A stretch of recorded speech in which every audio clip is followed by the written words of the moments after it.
Artigo 297 na sequência, tá? Saímos lá do 289, falei para vocês que a gente não ia falar de todos, né? Então, analisamos o 289, depois vem uma série de outros crimes definidos aí, que é quase que um complemento do 289, né? E aí fica mais fácil de vocês, numa leitura, lerem, eles também são de pouca utilidade, né? Então, o 290 são os crimes assimilados ao de moeda falsa, portanto não muda tanto assim, só muda lá o objeto material. Os petrechos para fabricação, foi aquele que eu mencionei, eles têm um computador, uma impressora, uma máquina de fazer a cunhagem e etc. Então, ainda que não falsifique nenhuma uma moeda ou nenhuma cédula, tendo o equipamento já é crime, mas aí é um crime individualizado. E por aí afora, até chegarmos no artigo 297. Portanto, os que vêm aí de complemento do 289 é mais fácil o entendimento. Vamos partir agora para o artigo 297 do Código Penal, que fala da falsificação de documento público. Então, a observaçãozinha que eu vou fazer para vocês aqui no início, ó. O 297 no caput diz assim, ó: falsificar no todo ou em parte documento público ou alterar o documento público verdadeiro. Isso é o caput do 297. Dá uma lidinha, dá uma olhadinha, nós já vamos falar dos dois, porque falando do caput do 297, nós também já estamos falando automaticamente do 298, tá? A única coisa que muda é o objeto material aí do crime. No 297 a falsificação deve recair sobre documento público, no 298 sobre documento particular. Mas olha a leitura do 298, igualzinha a do 297 em seus elementos. Só altera que um é documento público, no outro é documento particular. Então, o 298 diz: fabricar no todo ou em parte documento particular, ou alterar o documento particular verdadeiro. A pena do documento particular é de 1 a 5, a pena do documento público são 2 a 6 anos. As penas são distintas, portanto, a falsificação do documento público é mais grave do que a falsificação do documento particular, tá bom? Então fica aí a observação, concluindo a análise dos elementos constitutivos do 297 caput, nós também já eliminamos o 298 do Código Penal, tá bom? São dois artigos em um, rapidinho. Então vamos fazer uma análise, mas primeiro, antes de analisar cada um dos elementos aí inseridos, para que vocês possam entender o caput do 297 e o caput do 298, nós precisamos fazer alguns comentários prévios. Primeiro deles, o 297 e o 298 menciona documento. Primeira questão é: o que é um documento? Esse é o primeiro dado que vocês precisam saber. Qualquer papel escrito é um documento? Ou, para ser documento, para ter uma relevância jurídica, ele precisa preencher alguns requisitos? É claro que ele precisa preencher alguns requisitos, porque você pode ter algo que você considera documento e que não é juridicamente considerado documento. Então vamos entender primeiro o que é documento, depois vamos entender o que é documento público, e tudo o que restar disso é documento particular. Tranquilo isso? Então vamos lá. Pessoal, documento. A primeira definição que você tem de documento, quando você pensa num documento, você pensa que é o seguinte: documento é tudo ou é todo e qualquer escrito, né, por uma determinada pessoa, que nesse papel escrito esteja contendo aí a exposição de um fato ou de uma vontade daquele indivíduo que o está redigindo, tá? Ou para quem ele está redigindo, dotado aí de uma significação ou relevância jurídica, e que por si só faz prova do seu conteúdo. Essa é a definição mais próxima da realidade juridicamente, tá? Então, documento nada mais é do que qualquer escrito por pessoa, contendo a exposição de um fato determinado ou de uma vontade, dotado de uma significação, portanto precisa ter um significado, ou dotado de uma relevância jurídica, e que este documento escrito por si só faz prova do seu conteúdo. Aí nós temos um documento. Então veja, não é considerado um documento se você anota numa folha de caderno uma receita de bolo. É óbvio que a receita de bolo é um papel com escrito que não tem nenhuma significação, que não tem nenhuma relevância jurídica. Assim como não é se você mandar num papel escrito um bilhetinho para alguém. Né? Passo na sua casa hoje para fazermos uma caminhada e deixa no portão da casa do indivíduo. Isso não é documento. Não tem nenhuma relevância jurídica esse papel escrito. Então, não imaginem que documento é todo e qualquer papel escrito. Não é dessa forma. Tá? Precisa preencher alguns requisitos. Quais são esses requisitos que a gente extrai dessa definição que eu passei para vocês? Para que um papel escrito, tá? Papel ou qualquer outro ambiente, pode ser um pergaminho, pode ser um plástico, enfim, desde que seja possível preencher os requisitos que nós vamos analisar agora. Então veja, um papel escrito, para ser considerado documento, ele precisa preencher alguns requisitos. Qual é o primeiro requisito? Tá? Veja, papel escrito. Então, o primeiro requisito para se tornar um documento é que ele precisa ser em forma escrita. Logo, o falado não é documento. Eu e uma outra pessoa estamos conversando. A conversa desaparece. Portanto, a nossa conversa lá, formal ou informal, ela não gera documento, a não ser que esteja sendo gravado e etc. Como são as audiências hoje em processos. É uma outra situação. Mas estou dizendo a conversa na rua, no boteco e etc. Isso não é documento algum. Portanto, para ser documento, precisa estar na forma escrita. Tá? Veja, esse documento, né, forma escrita, significa em coisa móvel, que pode ser transportável, né, que pode ser transmissível. Ok? Então, se você for lá escrever numa rocha, né, numa pedra que está cravada numa montanha, você não vai conseguir transportá-la. Apesar de ser escrito, estar na forma escrita, não é documento. Por isso que eu mencionei, pode ser no papel, pode ser num pergaminho, pode ser num material em forma de um plástico, mas que adere à escrita. Tá? Vocês vão entender daqui a pouquinho por quê. Aí sim é possível. Então veja, um outro exemplo que não é documento, tá? De forma alguma, os escritos em quadros. Né? Quadro que não dá para você utilizar. Então, como que você vai juntar um quadro lá num processo, por exemplo? Não é possível. Tá? Escritos em fotografias, pichações de paredes, prédios, muros, etc. São todas elas em forma escrita, mas não são documentos. Tá? Em ônibus, em veículo, qualquer veículo.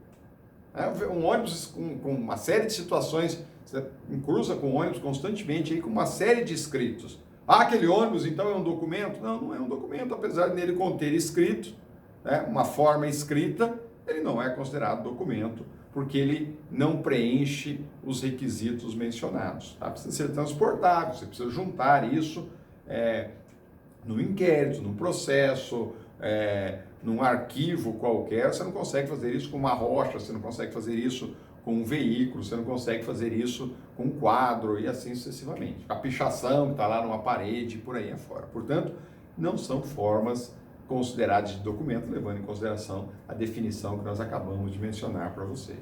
Segundo requisito para se tornar um documento é que precisa ter autoria. Por isso que aquele papel escrito de forma anônima não é documento. Ah, professor, mas eu vi que uma investigação se iniciou lá através de uma, entre aspas, né, que aparece aí, né, denúncia anônima. Não é denúncia anônima coisa nenhuma, é uma notícia de um crime levado de forma oculta, anônima. Porque ele tem validade jurídica, ele tem relevância jurídica? Não, não tem relevância jurídica nenhuma. Então ninguém dá atenção para aquilo? Dá sim. Aí a investigação, tá, que é uma pessoa, um funcionário público, ele vai checar se aquela notícia que ele recebeu de forma anônima, ela tem procedência. E se ela tiver, aí ele sim, funcionário público, vai redigir num papel toda essa informação, todo esse relato, e a partir deste documento emitido por um funcionário público identificado, é que você dá início a um inquérito que pode gerar lá na frente uma denúncia e o início de uma ação penal. Portanto, para ser documento, o autor precisa ser identificável pelo seu nome, pela sua assinatura, ou, quando a lei não faz essa exigência, pelo seu próprio conteúdo. Então, por exemplo, imagine vocês, lógico que só para vocês entenderem aqui por que pelo seu conteúdo. Imagine que eu, na sala de aula, deixo lá um escrito sem a minha assinatura, sem o meu nome. Mas eu digo assim, no conteúdo, a hora que vocês leem, tá? Eu vou afixar isso no mural. Vou dizer lá para vocês, olha, pessoal do 8º semestre, tá? A matéria de direito penal vai iniciar no artigo A e terminar no artigo B para a nossa avaliação. Não tem nome de ninguém. A hora que você verifica o conteúdo, você sabe, opa, isso está relacionado a direito penal e quem dá a aula de direito penal aqui é fulano de tal. Portanto, ele é o autor daquele conteúdo. Então, o conteúdo acaba identificando quem é a pessoa.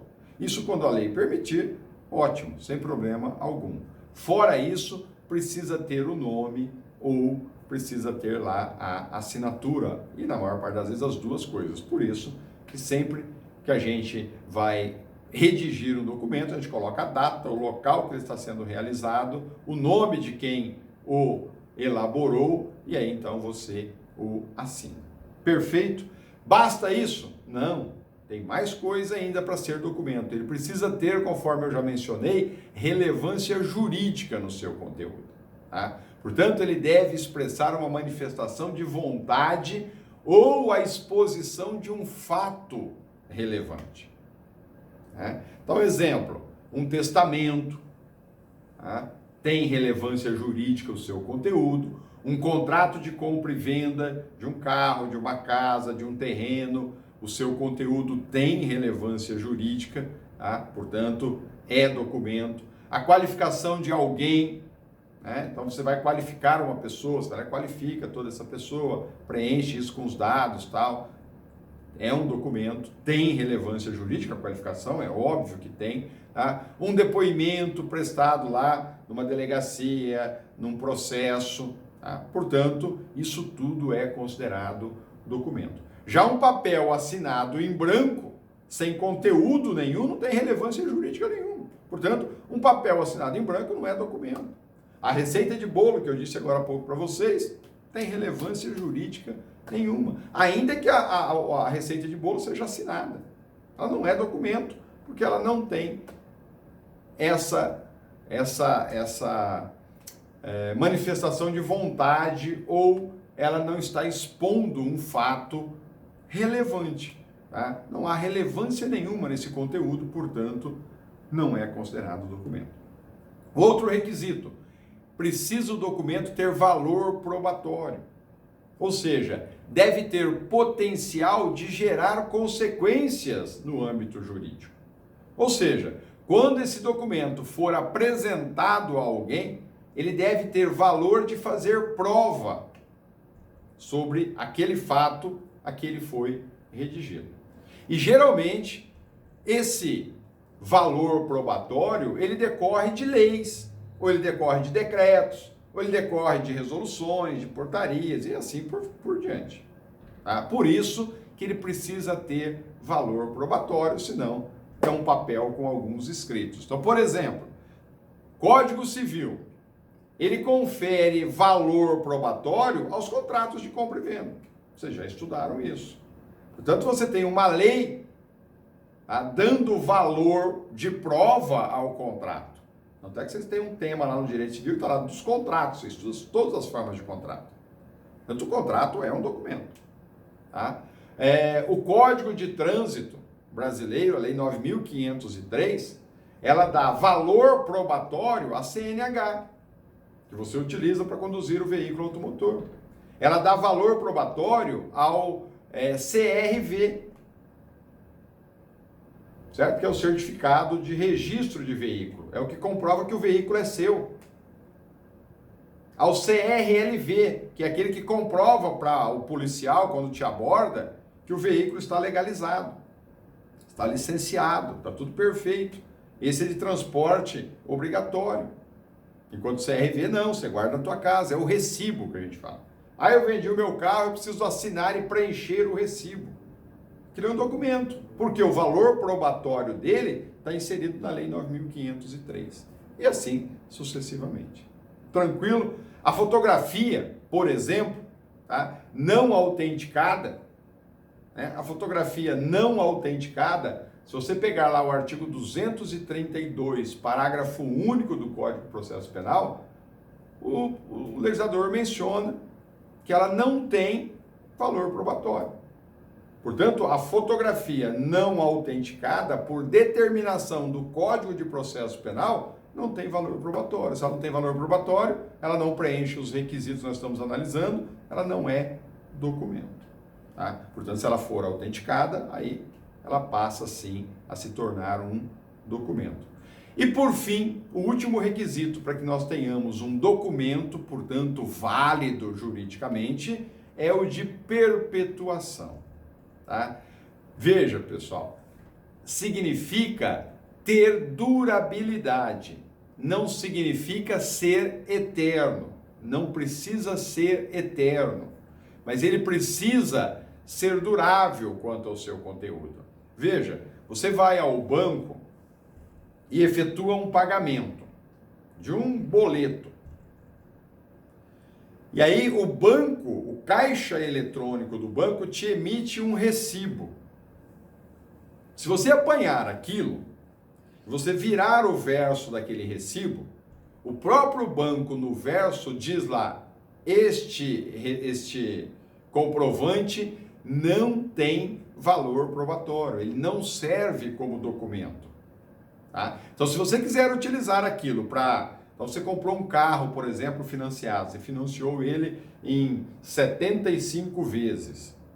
Para provar lá para a financeira que você vem pagando rigorosamente, você precisa, a cada pagamento, né, pegar aquele recibinho que o caixa eletrônico te emite, você passar num determinado local e fazer uma cópia dele. Agora, a cópia tem durabilidade. Não vai viver eterna, você não vai ter aquilo lá eternamente, mas ela vai durar meses, anos. Aquele do banco, se você sair, deixar dentro do teu veículo ficar 30 minutos no sol, a hora que você voltar, apagou o seu conteúdo. Portanto, o escrito inserido naquele papel, ele não dura, ele desaparece em questões, dependendo do ambiente que você o deixa, em questões de minutos. Por isso que, da mesma forma, lá atrás, quando nós nos encontramos no segundo ano, quando das avaliações, vocês diziam, professor, posso entregar as respostas a lápis? Eu dizia, fica a seu critério, mas se eu meter a borracha e apagar tudo, você não tem como provar que você fez a prova. Porque a sua avaliação, escrita a lápis, o lápis, além de você poder apagar, ele com o tempo ele pode desaparecer. Portanto, documentos redigidos a lápis não é documento. Não tem valor probatório. Não serve para provar aquilo que nele está escrito, que foi demonstrado. Portanto, cuidado, tá? Nunca mais façam essa pergunta, tá? Posso responder a lápis? Não deve responder a lápis, porque a prova é um documento de que você a realizou e respondeu de acordo com o seu conhecimento. Porque realmente, se alguém apagar o que você respondeu, você não tem como provar que respondeu às perguntas avaliatórias e aí você será prejudicado e não tem a quem recorrer porque você não confeccionou um documento. Tranquilo isso? Feita essas observações, passado a definição do que é documento e por que daquela definição, ou seja, a existência dos requisitos, desdobramento da definição de documento através dos seus requisitos, vamos entender. Então, agora nós já sabemos o que é documento, Agora vamos entender o que é documento público, porque aí eu não preciso mais falar o que é um documento particular. Tudo aquilo que não for público passa a ser documento particular. Tranquilo? Então vamos analisar o que é um documento público. O documento público, pessoal, é aquele elaborado, confeccionado, criado, redigido, termo que vocês quiserem, tá? Por funcionário público no exercício de sua função e de acordo com a legislação que lhe é pertinente. Veja que interessante isso. Basta ser elaborado por um funcionário público para ser um documento público? Não. Por exemplo, eu sou um funcionário público e eu posso redigir documentos que não são considerados documentos públicos. Por isso que a definição só é documento público que se é elaborado, criado, confeccionado por um funcionário público no exercício da função pública. Porque fora do exercício da função pública, ele não realiza documentos públicos, ele realiza documentos particulares. Então veja, se eu, lá na repartição pública, em que eu tenho competência para trabalhar, todos os documentos que eu elaboro lá são públicos. Mas se eu vier para minha casa, e na minha casa, um final de semana, à noite, fora do exercício da função pública, eu sentar no meu computador e redigir um contrato, esse contrato é um documento particular. Não é um documento público, né? Porque eu sou funcionário público, que tudo que eu escrevo, tudo que eu elaboro é público. Tá? Somente aquilo que estiver no exercício da função pública e redigido por um funcionário público. Mas basta isso? Não. A definição, eu mencionei, é documento público, todo aquele elaborado por um funcionário público, no exercício da função pública e de acordo com a legislação que lhe é pertinente. O que significa isso? De acordo com a legislação que lhe é pertinente. Pode ser considerado um documento e público se eu, por exemplo, ao concluir um inquérito policial, eu já redigir a denúncia, encaminhar o inquérito já com o relatório final e com a denúncia quanto àquele crime que foi apurado, aquela denúncia que vai logo após o relatório que eu elaborei, é documento público? Lógico que não. Por que não? Porque a legislação não me permite, como autoridade policial, elaborar documentos que é de competência legal de um promotor de justiça. Assim como não pode o promotor de justiça ofertar a denúncia e junto com ela ele já remeter uma sentença. Porque a sentença é documento público de competência legal do juiz de direito e não do promotor de justiça. Então veja, cada cargo público tem a sua esfera de atribuição, a sua esfera de competência. Só é documento público se você é funcionário público para um determinado cargo e dentro do que determina a legislação para aquele cargo, você elabora documentos. Fora do seu cargo, não é documento coisa alguma e muito menos público. Tá bom? Entendido isso? Ótimo. Então já sabemos o que é documento, já sabemos o que é documento público. Tudo aquilo que estiver fora dessa definição é documento particular. Mas cuidado. Por que cuidado? Porque o documento público, ele se subdivide em duas espécies. E é aí que reside o perigo, porque às vezes aparenta que é particular, mas continua sendo público. Tá? Então, para ele ser particular, você precisa analisar, conhecer o que é um documento público e saber as duas espécies de documento público existentes. Se o documento não se encaixar em nenhuma das duas espécies do público, ele só pode ser particular. Não lhe resta outra opção. E aí, se a falsidade recair sobre esse documento particular, a conduta do agente incide no artigo 298. Se cair sobre o documento público, seja na espécie 1, seja na espécie 2, a conduta recai no artigo 297 do Código Penal. Tá bom? Então vamos analisar as espécies de documento público. A primeira espécie de documento público existente é aquele documento que é público, formal e substancialmente. Ok? Formal e substancialmente público. Então, quando o documento for formal e substancialmente público, ele é público. Ele continua sendo público se ele for formalmente público porém substancialmente privado. No nosso próximo encontro, no nosso próximo vídeo, nós discutimos sobre isso.